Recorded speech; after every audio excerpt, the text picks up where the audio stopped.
Good morning friends, welcome to my new blog. তো চলে আসলাম তোমাদের সামনে আমি আবারও। তো দেখতে পাচ্ছ আমি রোজ দিনকার মতো আজকেও স্কুলে যাওয়ার জন্য রেডি। তো দেখো আমি আজকে ক্লিপটা চুলের মধ্যে নিয়েছি, এখনও মারিনি, মারবো। চুলগুলো বাইকে উঠলে সামনে চলে আসে, সেই জন্য আমি ক্লিপটা ওইভাবে নিয়েছি। তো ওখান থেকে চলে আসলাম টোটোতে, বাইক থেকে নেমে। তো দেখো বন্ধুরা, যাচ্ছি আমি স্কুলে এখন। টোটো থেকে নেমে নিয়ে নেব বাস, বাসে চড়ে আমি যাচ্ছি স্কুলে। তো স্কুলে যাব, স্কুলে আমার ডেইলি দিন যেতে হয়। তো স্কুলের থেকে এসে আজকে যাব আমি এক জায়গাতে, তো তোমাদের বলবো আমি কোথায় যাচ্ছি, তোমরা থাম্বনেলে দেখেছো। তো এই তো চলে আসলাম আমি বাড়িতে। তো চলো বন্ধুরা, দেখবো এখন বাড়ি গিয়ে আমার ছেলে কী করছে, কেননা আমার ছেলের শরীরটা ভালো নেই, জ্বর এসছে।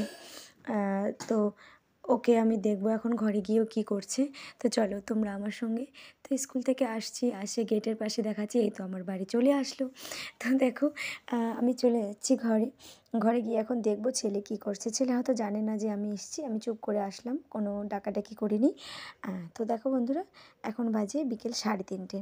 তো আমি চলে আসলাম বাড়িতে, গিয়ে দেখবো ছেলে কী করছে। ছেলেকে স্কুলে পাঠাইনি, ওর শরীরটা ভালো নেই, ব্ল্যাঙ্কেট মুড়ো দিয়ে শুয়ে আছে দেখো। ব্যাস। তো এবারে আমি ওকে বলছি চলো খাবে, আমার এই ঘরে অনেক কাজ, ঘর এলোমেলো করে রেখেছে। মোটেও একটুকু রেস্ট পাই না, কোনো দিন পাই, কোনো দিন পাই না। তো ছেলের শরীরটা ভালো নেই, ওকে কটা খাইয়ে দিচ্ছি। ওকে কটা খাইয়ে দিয়ে আজকে আমি স্কুলে টিফিনে ভাত নিয়ে গেছিলাম, কিন্তু খেতে পারিনি একদম সময় পাইনি খাওয়ার জন্য। স্কুলে প্রোগ্রাম আছে, সেই জন্য আমার খাওয়া হয়নি, আমি খুব বিজি ছিলাম। বাচ্চাদের নাচ শেখাই, আমি ক্লাসও করাই, নাচও শেখাই। তো টোটাল নাচের দায়িত্বটাই আমার কাছে ছিল। সেই জন্য আমি 2:30 পর্যন্ত নাচের ক্লাস করিয়েছি। তো একদমই খাওয়ার সময় পাইনি, খুব খিদে পেয়ে গেছিলো।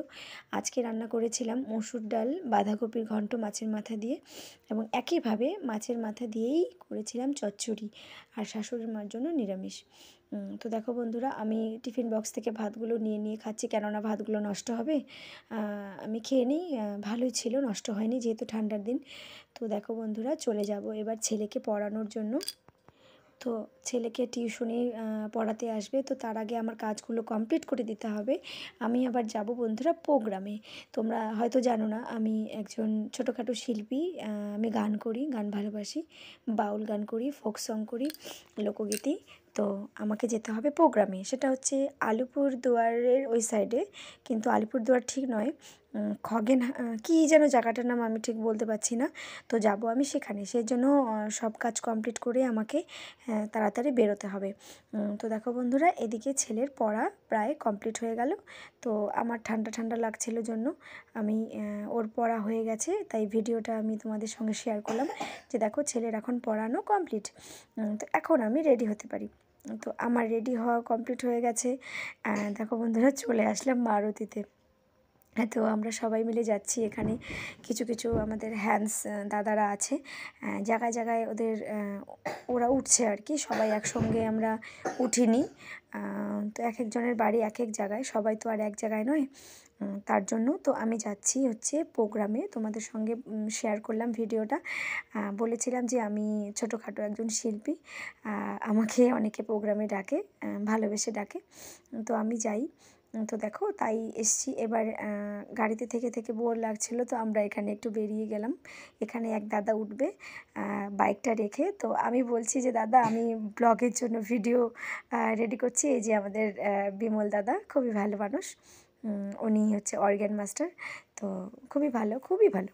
তো দেখো এদিকে রাস্তায় দাঁড়িয়ে আছি, হাইরোড, ন্যাশনাল হাইরোড, এটা হচ্ছে ধূপগুড়ি রাস্তা।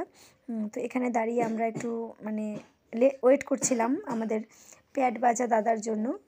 প্যাড বাজা দাদা এখানে আসবে, যিনি প্যাড বাজায়, গণেশ দা, ওনার জন্য এখানে অপেক্ষা করছিলাম। উনি বাইক রেখে এখানে আসবে। তো দেখো তারপর চলে গেলাম আমরা ধূপগুড়ি স্টেশনে। এটা শনি মন্দির, এখানে একটা মন্দির আছে, মন্দিরটা আমার খুবই ভালো লাগলো, তাই আমি ভাবলাম যে অপেক্ষা করছিলাম এখানে একজন শিল্পীর জন্য, যে এখানে আমি একটু ভিডিওটা করে নিই, তাহলে আমার একটা স্মৃতি থাকবে। এই মন্দিরটা আমার খুব ভালো লেগেছিলো। আর এই যে দাঁড়িয়ে আছে আমার শ্যামলদা, গণেশদা, বিজয়া দাসী, উনি একজন শিল্পী। তো আমি ওনাদেরকে একটু ভিডিওতে তুলে নিলাম তোমাদের সঙ্গে শেয়ার করব বলে। তো দেখো রাস্তা দিয়ে খুব গাড়ি যাচ্ছে, আর এদিকে গণেশদা মুচকি মুচকি হাসছে। ও জানে যে আমি নতুন ব্লগার, নতুন ভিডিও আপলোড দিচ্ছি। তো দেখো বন্ধুরা, এদিকে চলে আসলাম প্রোগ্রামে। তো দেখো আমি প্রোগ্রামে এসে অলরেডি একদম রেডি হয়ে গেছি। আমাকে কেমন লাগছে তোমরা অবশ্যই জানাবে এই সাজে। আমার ড্রেস হচ্ছে এটা, আমি বাউল এবং লোকগীতি গাই।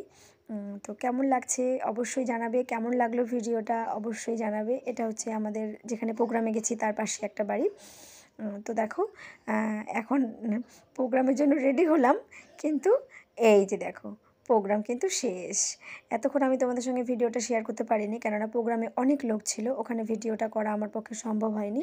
সবাই আমার সঙ্গে সেলফি তুলেছে, ওদের আমার খুব ভালো লেগেছে। ওই দেখো তো বন্ধুরা, ভিডিওটা কেমন লাগলো অবশ্যই জানাবে। আজকের ব্লগটা খুবই শর্ট ছিল, আমি বাড়িতে ছিলাম না বলে শর্টকাটই একটা ব্লগ বানানো। এই যে আমাদের ঢোলক দাদা হাসছে, জয়দেবদা। তো সবাই এখন আমরা বাড়ির পথে রওনা দেব, চেঞ্জ করব, খাওয়া দাওয়া করবো বন্ধুরা। তো তোমরা ভালো থেকো, সুস্থ থেকো, আর আমার চ্যানেলটা কষ্ট করে একটু সাবস্ক্রাইব করে দিও। তো এই যে আমরা এখন যাওয়ার পথে, এখন আমরা আবারও সেই বাড়িটাতে যাব যেই বাড়িটাতে আমরা চেঞ্জ করেছিলাম। তারপরে এখান থেকে আমরা চেঞ্জ করার পরে তারপরে আবার খাওয়া দাওয়া করে তখন রওনা দিয়ে দেবো। তাহলে আমার ভিডিওটা আজকে এখানেই শেষ করলাম। পরের ভিডিওতে আবার আসবে, দেখা হবে। Tata, bye bye.